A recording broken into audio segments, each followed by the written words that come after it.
এখন হচ্ছে আমরা আমাদের এই অধ্যায় 7 হচ্ছে প্রাত্যহিক জীবনে ক্ষারের ব্যবহার বা টাইপ 6 নিয়ে হচ্ছে আমরা এমসিকিউ সলভ করব। আচ্ছা, আমাদের এখানে প্রথম যে প্রশ্নটা আছে সেখানে বলেছে কি যে ক্যালামিনের মূল উপাদান কি।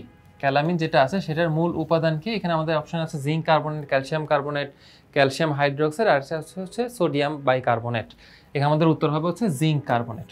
ঠিক আছে, আমাদের এখানে উত্তর হবে হচ্ছে প্রথমটা জিঙ্ক কার্বনেট।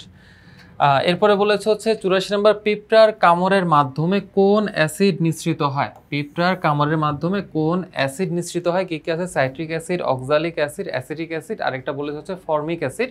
আমাদের এখানে উত্তর হবে হচ্ছে ফর্মিক অ্যাসিড।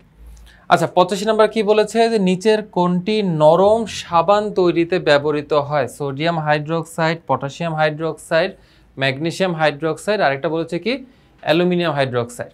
তো এখানে আমাদের উত্তর কি হবে, 85-এর উত্তর কি হবে, কোনটি নরম সাবান তৈরিতে ব্যবহৃত হয়।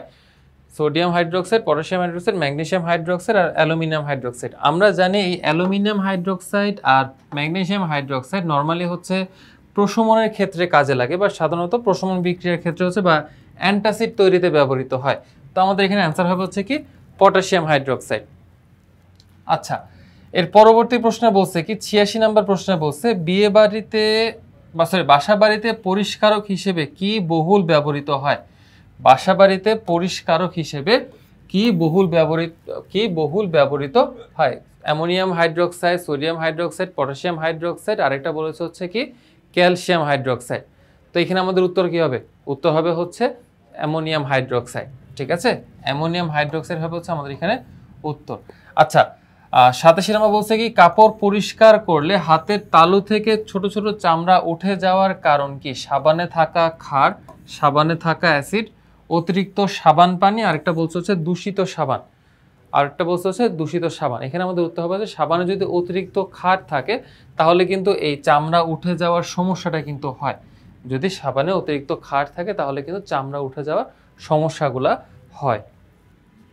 আচ্ছা, এর পরবর্তী প্রশ্ন আমাদেরকে বলছে কি যে ক্ষারীয় মাটির পিএইচ এর মান নিয়ন্ত্রণ করে কোনটি। যদি মাটি ক্ষারীয় হয়ে যায় তখন এই মাটির যে পিএইচ এর মানটা অর্থাৎ 7 থেকে যে বেশি হয়ে যায় এটাকে নিয়ন্ত্রণ করে কোনটি। কি কি দেওয়া আছে, potassium nitrate, triple super phosphate, আরেকটা বলছে হচ্ছে ম্যাগনেসিয়াম সালফেট, তো এখানে আমাদের উত্তর হবে হচ্ছে 1 নাম্বার অর্থাৎ পটাশিয়াম নাইট্রেট আর ট্রিপল সুপার ফসফেট। এগুলো হচ্ছে মূলত সার হিসেবে ব্যবহার করা হয়। তো এগুলো মাটির পিএইচটাকে নিয়ন্ত্রণ করে। আচ্ছা, এরপর আমাদের 89 নম্বর প্রশ্নে কি বলছে যে অ্যাসিডিক মাটিতে প্রয়োগ করতে হয় কোনটা। আমাদের 89 নম্বর প্রশ্নে বলছে হচ্ছে অ্যাসিডিক মাটিতে প্রয়োগ করতে হয় কোনটি। ক্যালসিয়াম যুক্ত সার নাকি ফসফেট জাতীয় সার নাকি ম্যাগনেসিয়াম যুক্ত সার, কোনটা। এখানে আমরা জানি হচ্ছে আমাদের উত্তর হবে ফসফেট জাতীয় সারটা নর্মালি হচ্ছে আমরা অ্যাসিডিক মাটিতে প্রয়োগ করি না। ঠিক আছে, তো এখানে আমাদের উত্তর হবে হচ্ছে কি 1 ও 3 নাম্বারটা অর্থাৎ ক্যালসিয়াম যুক্ত সার আর হচ্ছে ম্যাগনেসিয়াম। ক্যালসিয়াম আর ম্যাগনেসিয়ামগুলো হচ্ছে আমরা অ্যাসিডীয় মাটিতে প্রয়োগ করি যাতে করে উর্বরতা ফিরে আসে। আচ্ছা, 90 নম্বর প্রশ্নে কি বলছে যে পিঁপড়া কামড়ালে বা মৌমাছি হুল ফুটালে শরীর জ্বালাপোড়া সৃষ্টি হয়। আচ্ছা, ফর্মিক অ্যাসিড নিঃসৃত হয়। আরেকটা বলছে হচ্ছে বেকিং সোডা ব্যবহার করলে ব্যথা দূর হয়। আরেকটা বলছে হচ্ছে বেকিং সোডা ব্যবহার করলে ব্যথা দূর হয়। তো এখানে আমাদের উত্তর সবগুলোই হবে। ঠিক আছে, আমাদের এখানে উত্তর বলতে গেলে সবগুলোই হচ্ছে আমাদের এখানে সঠিক উত্তর। আচ্ছা, আমরা যদি 91 নম্বর প্রশ্নে যদি আমরা চলে যাই, আমাদের 91 নম্বর প্রশ্নে কি বলছে যদি আমরা দেখি, আমাদের 91 নম্বর প্রশ্নে কি বলছে যে আমাদের এখানে একটা উদ্দীপক দেওয়া আছে, ছোট বিক্রিয়ার মতো করে একটা উদ্দীপক দেওয়া আছে যে সোডিয়াম কার্বনেট সাথে হচ্ছে পানি দেওয়া আছে, দিয়ে বলেছে এক্স উৎপন্ন হয় আর হচ্ছে কার্বনিক অ্যাসিড উৎপন্ন হয়। আচ্ছা, বলছে হচ্ছে এক্স যৌগের সংকেত কি। সোডিয়াম কার্বনেটের সাথে যদি আমরা পানি মিশ্রিত করি তাহলে এক্স যে যৌগটা হবে সেটার সংকেতটা কি। কি কি দেওয়া আছে, বিভিন্ন সোডিয়াম আর পানির সংকেত দেওয়া আছে। এখানে আমাদের অ্যান্সার হবে হচ্ছে কি সোডিয়াম হাইড্রোক্সাইড। ঠিক আছে, এখানে আমাদের অ্যান্সার হবে হচ্ছে কি সোডিয়াম হাইড্রোক্সাইড উৎপন্ন হয়। আচ্ছা, 92 নম্বর বলছে হচ্ছে উদ্দীপকের আলোকে, এই যে উদ্দীপকের আলোকে এক্স একটি দুর্বল ক্ষার, সোডিয়াম হাইড্রোক্সাইড এটা দুর্বল ক্ষার, এটা কিন্তু দুর্বল ক্ষার না। ঠিক আছে, তার মানে হচ্ছে আমরা বলতে পারি এইটা প্রথমটাই হচ্ছে মিলতেছে না, মানে সোডিয়াম হাইড্রোক্সাইড কিন্তু কোনো দুর্বল ক্ষার না। তো এখানে আমাদের উত্তর হবে কি, উত্তর হবে হচ্ছে 2 ও 3 হবে হচ্ছে আমাদের উত্তর। মানে হচ্ছে Y হচ্ছে দুর্বল অ্যাসিড, মানে এই কার্বনিক অ্যাসিডটা দুর্বল, এটা ঠিক আছে। আর এটা বলছে X এর পিএইচ 7 এর বেশি, যেহেতু এটা ক্ষার অবশ্যই এটার পিএইচটা 7 এর বেশি হবে, ঠিক আছে। তো আমরা বলতে পারি কি আমাদের এখানে উত্তর হবে হচ্ছে 2 ও 3 হবে হচ্ছে আমাদের উত্তর, মানে এইটা হবে আর এটা হবে।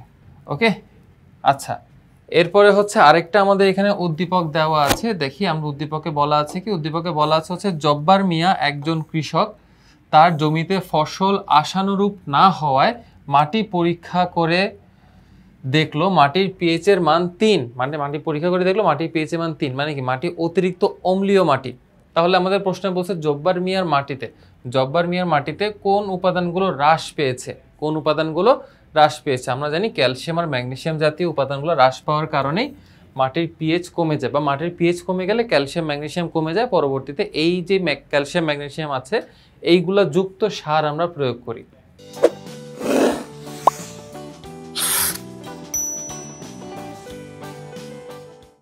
আচ্ছা এরপরে আরেকটা উদ্দীপক দেওয়া আছে যে স্কুল থেকে আসার পথে রাহিকে একটা পিঁপড়া কামড়ায়, রাহিকে হচ্ছে পিঁপড়া কামড় দিল। আচ্ছা স্কুল থেকে আসার পথে রাহিকে হচ্ছে পিঁপড়া কামড় দিল, বাসায় আসার পর কামড়ানো স্থানে তার মা টুথপেস্ট লাগিয়ে দিল, তাতে রাহির জ্বালা কমে গেল।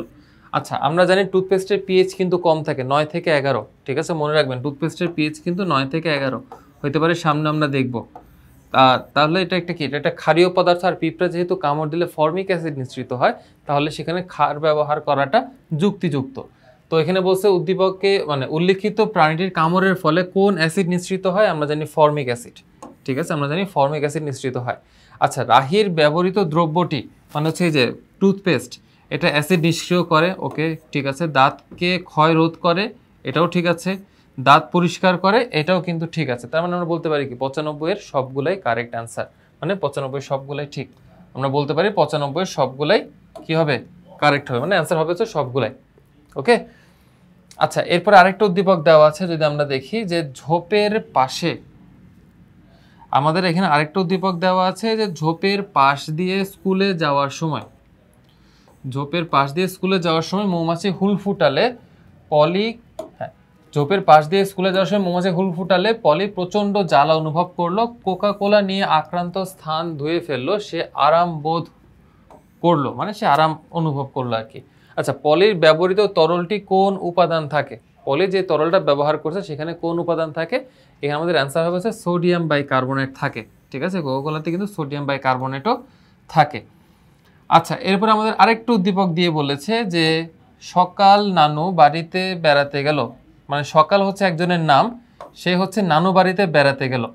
ওকে, সে হচ্ছে কই গেল, নানু বাড়িতে বেড়াতে গেল। আচ্ছা বেড়াতে যাওয়ার পরে সেখানে কি হলো, সেখানে দেখলো কৃষকেরা জমিতে চুন ছিটাচ্ছে, ঠিক আছে, সেখানে দেখলো কৃষকেরা জমিতে হচ্ছে চুন ছিটাচ্ছে, মানে চুন ছিটানোর কারণটা কি, কারণ সে জমিতে হচ্ছে ক্ষার প্রয়োগ করতেছে অতিরিক্ত অম্লীয় হয়ে যাওয়ার কারণে।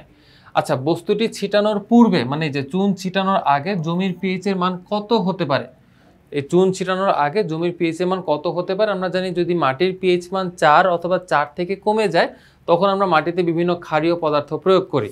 তো সেই ক্ষেত্রে আমরা বলতে পারি অবশ্যই যে আমাদের এখানে অ্যান্সার হবে হচ্ছে 4, কারণ 4-এর কম তো যেহেতু কোনো কিছু নাই, তাহলে 4 হচ্ছে আমাদের এখানে অ্যান্সার হবে। আচ্ছা 98 নম্বর বললো কি যে বস্তুটির পরিমাণ বেশি দেওয়া হলে কোনটি ব্যবহার করতে হবে, বস্তুটির পরিমাণ যদি অতিরিক্ত বেশি হয়ে যায় তাহলে কোনটির ব্যবহার করতে হবে। তো এখানে আমাদের অপশনে কি কি আছে, ammonium nitrate, calcium carbonate, sulphuric acid, আর একটা বলছে হচ্ছে কপার সালফেট। এখানে আমাদের উত্তর হবে হচ্ছে কি অ্যামোনিয়াম নাইট্রেট, ঠিক আছে, এখানে আমাদের উত্তর হবে হচ্ছে অ্যামোনিয়াম নাইট্রেট। মানে বস্তুটির পরিমাণ যদি চুনের পরিমাণটা বেশি হয়ে যেত তখন আমরা অ্যামোনিয়াম নাইট্রেট প্রয়োগ করতাম।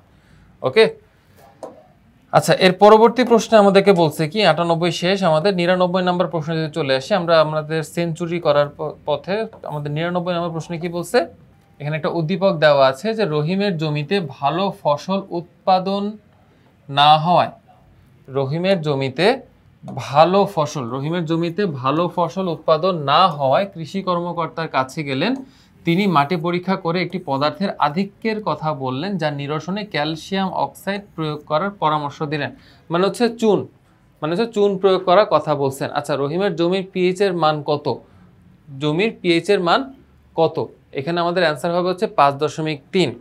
কেন 5.3? কারণ এখানে আসলে অপশন অনুযায়ী আর অ্যান্সার হওয়ার মতন কোনো সুযোগ নেই। কারণ আমরা জানি নর্মালি যে যদি 4 বা 4-এর কম হয় তখন আমরা এটা প্রয়োগ করি, কিন্তু এখানে 4-এর মতন কোনো কিছু নাই। তো এই জন্য সর্বনিম্ন যে পিএইচটা ওইটাই হচ্ছে আমরা এখানে দাগাই দিলাম। আচ্ছা, এরপরে আমরা যদি 100 নাম্বার এমসিকিউতে চলে যাই, এখানে আমাদেরকে বলছে কি জমিতে প্রয়োগকৃত যৌগটি মানে হচ্ছে যে ক্যালসিয়াম অক্সাইড যৌগটা আছে, এটা কি লাল লিটমাসকে নীল করে, বা হচ্ছে সালফিউরিক অ্যাসিডকে প্রশমিত করে, বা টুথপেস্ট তৈরিতে ব্যবহৃত হয়? এখানে কোনটা হবে? এখানে অ্যান্সার হচ্ছে সবগুলাই। ঠিক আছে, কেন? কারণ ক্যালসিয়াম অক্সাইড যেটা আছে এটা কিন্তু এক ধরনের ক্ষার। তো আমরা জানি ক্ষার হচ্ছে লাল লিটমাসকে নীল করে, পাশাপাশি সালফিউরিক অ্যাসিডের সাথে বিক্রিয়া করে হচ্ছে আমরা জানি লবণ আর পানি উৎপন্ন করে যে প্রশমন থেকে, আর টুথপেস্ট তৈরিতেও কিন্তু এটা ব্যবহৃত হয়। তো আমাদের এখানে অ্যান্সার হবে হচ্ছে কি সবগুলাই। আচ্ছা, আমাদের পরবর্তী প্রশ্নে যদি আমরা চলে যাই, আমাদের পরবর্তী প্রশ্নে বলছে হচ্ছে নিয়মিত ব্রাশ করার কারণে সংঘটিত বিক্রিয়া। নিয়মিত ব্রাশ করার কারণে সংঘটিত বিক্রিয়া একটি প্রশমন বিক্রিয়া। আচ্ছা, দাঁতকে ক্ষয়ের হাত থেকে রক্ষা করে, কিছু ব্যাকটেরিয়া ধ্বংস করে। এখানে আমাদের উত্তর সবগুলাই হবে। ওকে, এখানে আমাদের উত্তর সবগুলাই হবে, কারণ যে ব্রাশটা করতেছে, যে টুথপেস্টটা ব্যবহার করতেছে, ওটা কিন্তু এক ধরনের ক্ষারীয় পদার্থ। আর আমাদের মুখের লালা কি অ্যাসিডীয়, তাহলে এই অ্যাসিডের সাথে ওই ক্ষারটা বিক্রিয়া করে প্রশমন করবে। আবার হচ্ছে এই যে একটা প্রশমন বিক্রিয়া করতেছে, এর কারণে কি আমাদের মুখের মধ্যে একটা বলতে পারো সাম্যাবস্থা বিরাজ করে বা নিরপেক্ষ অবস্থা বিরাজ করে। তো যার কারণে দাঁতের ক্ষয় রক্ষা পায়, আর হচ্ছে কিছু পরিমাণে ব্যাকটেরিয়াও নষ্ট করে। এই ক্ষারের কারণে কিছু পরিমাণ ব্যাকটেরিয়াও কিন্তু তারা নষ্ট করতে পারে। তো এখানে আমাদের উত্তর হবে হচ্ছে সবগুলাই। তাহলে এই ছিল হচ্ছে মোটামুটি আমাদের টাইপ 6 নিয়ে আমাদের এমসিকিউ সলভ। ইনশাআল্লাহ পরবর্তীতে আমরা টাইপ 7 নিয়ে আসবো। আল্লাহ হাফেজ।